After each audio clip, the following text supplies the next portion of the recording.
ಎಲ್ಲರಿಗೂ ನಮಸ್ಕಾರಗಳು. ನಾನು ನಿಮ್ಮ ಪ್ರೀತಿಯ ತಾಯಿ. ಪ್ರಸ್ತುತ ಶ್ರೀ ಮಾರ್ಕಂಡೇಶ್ವರ ಆಂಗ್ಲ ಮಾಧ್ಯಮ ಶಾಲೆಯಲ್ಲಿ 10ನೇ ತರಗತಿಯಲ್ಲಿ ವ್ಯಾಸಂಗ ಮಾಡುತ್ತಿದ್ದೇನೆ. ಈ ದಿನ ನಾನು ಸ್ವಾತಂತ್ರ್ಯ ದಿನಾಚರಣೆಯ ಬಗ್ಗೆ ಮಾತನಾಡಲು ಇಚ್ಛಿಸುತ್ತೇನೆ. ಮೊದಲಿಗೆ ನಮಗೆಲ್ಲರಿಗೂ ಸ್ವಾತಂತ್ರ್ಯ ದಿನಾಚರಣೆಯ ಹಾರ್ದಿಕ ಶುಭಾಶಯಗಳು.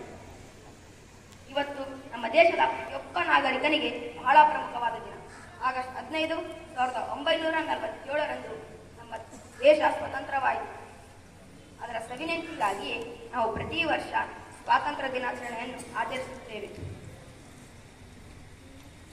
ನಮ್ಮ ದೇಶವನ್ನು ಹಲವಾರು ಬ್ರಿಟಿಷರು ಆಳಿದರು.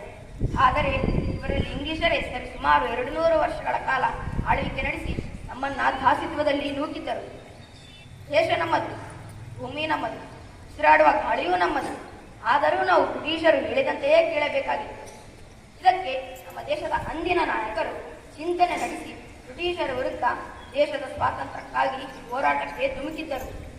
ಇವರಲ್ಲಿ ಪ್ರಮುಖವಾಗಿ ಮಹಾತ್ಮ ಗಾಂಧಿ, ಜವಾಹರ್ಲಾಲ್ ನೆಹರು, ನೇತಾಜಿ ಸುಭಾಷ್ ಚಂದ್ರ ಬೋಸ್, ಸರ್ದಾರ್ ವಲ್ಲಭಭಾಯ್ ಪಟೇಲ್, ಬಾಲಗಂಗಾಧರ್ ತಿಲಕ್, ಲಾಲಾ ಲಜಪತ್ ರಾಯ್, ಭಗತ್ ಸಿಂಗ್, ಚಂದ್ರಶೇಖರ್ ಆಜಾದ್ ಹೀಗೆ ಹಲವಾರು ಮಹಾನ್ ನಾಯಕರ ತ್ಯಾಗ ಬಲಿದಾನಗಳಿಂದ ನಮ್ಮ ದೇಶ ಸ್ವಾತಂತ್ರ್ಯವಾಯಿತು. ಸ್ವಾತಂತ್ರ್ಯಕ್ಕಾಗಿ ತಮ್ಮ ಜೀವನವನ್ನೇ ಮುಡುಪಾಗಿಟ್ಟ ಬಾಲಗಂಗಾಧರ್ ತಿಲಕ್ ರವರು ಸ್ವರಾಜ್ಯ ನನ್ನ ಜನ್ಮಸಿದ್ಧ ಹಕ್ಕು, ಅದನ್ನು ನಾನು ಪಡೆದೇ ತೀರುತ್ತೇನೆ ಎಂದು ಹೇಳಿದರೆ, ನೇತಾಜಿ ಸುಭಾಷ್ ಚಂದ್ರ ಬೋಸ್ ರವರು ನನಗೆ ನಿಮ್ಮ ರಕ್ತ ಕೊಡಿ, ನಾನೇ ನಿಮಗೆ ಸ್ವಾತಂತ್ರ್ಯ ಕೊಡುತ್ತೇನೆ ಎಂದು ಗುಡುಗಿದ್ದರು. ಇನ್ನು ಮಹಾತ್ಮ ಗಾಂಧೀಜಿಯವರು ಮಾಡು ಇಲ್ಲವೇ ಮಡಿ ಎಂದು ಘೋಷಿಸಿದರು. ಇದೇ ರೀತಿ ಅನೇಕ ಸ್ವಾತಂತ್ರ್ಯ ಹೋರಾಟಗಾರರು ತೆರೆಮರೆಯಲ್ಲಿ ಸ್ವಾತಂತ್ರ್ಯಕ್ಕಾಗಿ ಹೋರಾಡಿದ್ದಾರೆ. ಅವರನ್ನೆಲ್ಲ ಸ್ಮರಿಸುವುದು ನಮ್ಮ ಆದ್ಯ ಕರ್ತವ್ಯ. ದೇಶಕ್ಕಾಗಿ ನಾನು, ನನಗಾಗಿ ದೇಶವಲ್ಲ ಎನ್ನುವ ಮನೋಭಾವ ನಮ್ಮದಾಗಬೇಕು. ಹಾಗೂ ಯಾವುದೇ ಜಾತಿ ಧರ್ಮ ಎನ್ನದೇ ಏಕತೆಯಿಂದ ಬಾಳಿದಾಗ ಮಾತ್ರ ಉಜ್ವಲ ಭಾರತದ ಭವಿಷ್ಯದ ಹಡಿಗಲ್ಲು ಹಾಕಿದಂತಾಗುತ್ತದೆ.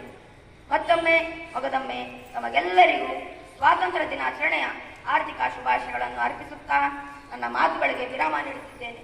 ಜೈ ಹಿಂದ್, ಜೈ ಕರ್ನಾಟಕ. ಧನ್ಯವಾದ.